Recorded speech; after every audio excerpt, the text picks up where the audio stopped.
Welcome back to my channel. तो आज की इस वीडियो में हम सीखेंगे कि स्टॉर्म फाइबर के रूटर और दूसरे जो फाइबर के रूटर है उसमें मैक फिल्ट्रेशन कैसे कर सकते हैं। तो सबसे पहले हम ये क्लियर कर लेते हैं कि मैक फिल्ट्रेशन होती क्या है और कितनी तरह की होती है। मैक फिल्ट्रेशन में आप कुछ डिवाइसेस को अपने रूटर के साथ एक्सेस दे सकते हैं और कुछ को मतलब अगर जिनको आप देना चाहते हो उनको अलाउ कर सकते हो और जिनको ब्लॉक करना चाहते हो उनको ब्लॉक कर सकते हो। तो बेसिकली ये दो तरह की होती है, वाइट लिस्ट और ब्लैक लिस्ट। तो वाइट लिस्ट में बेसिकली वो आती हैं जिनको आप अलाउ नेट प्रोवाइड करना चाहते हो और ब्लैक लिस्ट में वो आती है जिनको आप ब्लॉक करना चाहते हो। तो चलते हैं अपने ब्राउज़र की तरफ। आप कोई भी अपना ब्राउज़र ओपन कर ले और वहाँ पे अपने रूटर का आईपी एड्रेस जो कि नॉर्मली 192.168.18.1 है वो टाइप करेंगे। वो टाइप करने के बाद इस इंटर करेंगे और आपके सामने ये हवावे का जो स्टॉर्म फाइबर का आ जाएगा पेज। यहाँ पे आपने अपना यूज़र नेम ईपी यूज़र और पासवर्ड यूज़र ईपी याद रखिएगा। यहाँ पे आपने ई कैपिटल लिखना है। इसके बाद लॉगिन करेंगे। लॉगिन करने के बाद आपके सामने ये वाला पेज ओपन हो जाएगा। यहाँ से आपने एडवांस में जाना है। अच्छा, यहाँ पे एक बात याद रखिएगा कि सबसे पहले आप जिस डिवाइस से सेटिंग कर रहे हैं आपने अपने उस डिवाइस का आईपी जो मैक एड्रेस है वो ऐड कर लेना है। बट अदरवाइज़ आप ब्लॉक हो जाओगे और आप सेटिंग नहीं कर पाओगे। फिर आपको अपने रूटर को रीसेट करना पड़ेगा या किसी और डिवाइस से आपको सेटिंग करनी पड़ेगी। तो सबसे पहले आप अपना जो भी आप जहाँ से भी कर रहे हो आपने मोबाइल है या लैपटॉप है उसका जो मैक एड्रेस है वो आपने वहाँ पे ऐड करना है। तो चलते हैं एडवांस में। एडवांस के बाद अब यहाँ पे आपको सिक्योरिटी में जाना है। सिक्योरिटी में जाकर यहाँ पे आपको मैक फिल्ट्रेशन और वाईफाई मैक फिल्ट्रेशन दो शो हो गया है।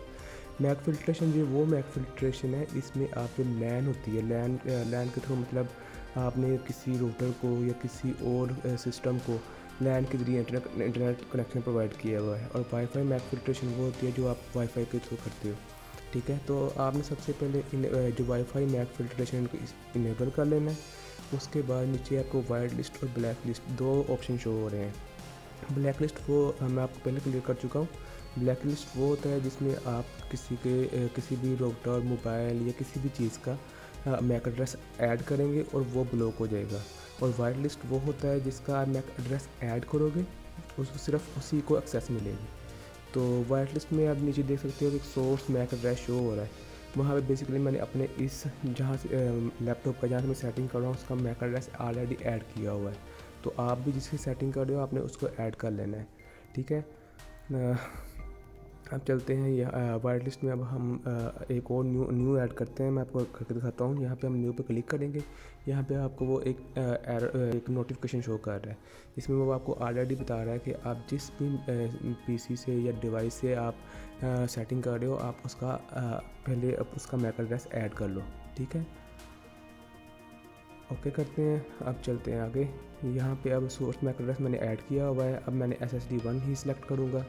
उसके बाद यहाँ पे हम मैक एड्रेस जो दूसरा जो हम नया ऐड करना चाहते हैं मैं अपने मोबाइल का ऐड करना चाहता हूँ वो मैं यहाँ पे पेस्ट कर दूँगा। ठीक है,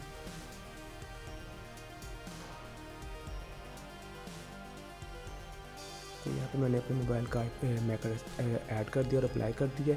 अब मैं आपको अपने मोबाइल से कनेक्ट करने एक दिखाता हूँ। मोबाइल की स्क्रीन पर लेके चलता हूँ।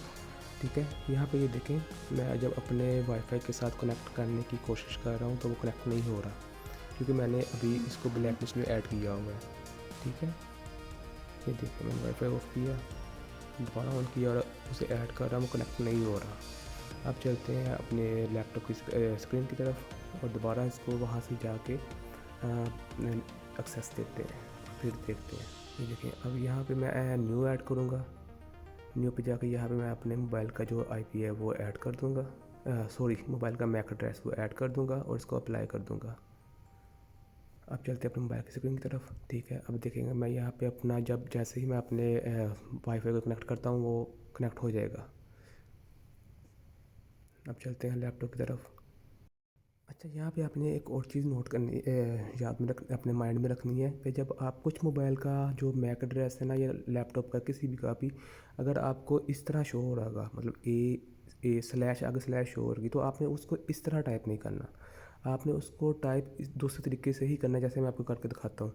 आपने ये दरमियान में अपने इस तरीके से टाइप करना है। आपने बेशक आपको वहाँ पे किसी तरीके से भी शो हो रहा हो, आपने वैसे ऐड नहीं करना। अगर आप वैसे ऐड करोगे तो वो ऐड नहीं होगा, ठीक है? तो जिस तरीके से मैं आपको बता रहा हूँ, आपने इसी तरीके से स्टॉर्म फाइबर के रूटर में ऐड करोगे, तभी वो मैक एड्रेस इसके अंदर ऐड होगा।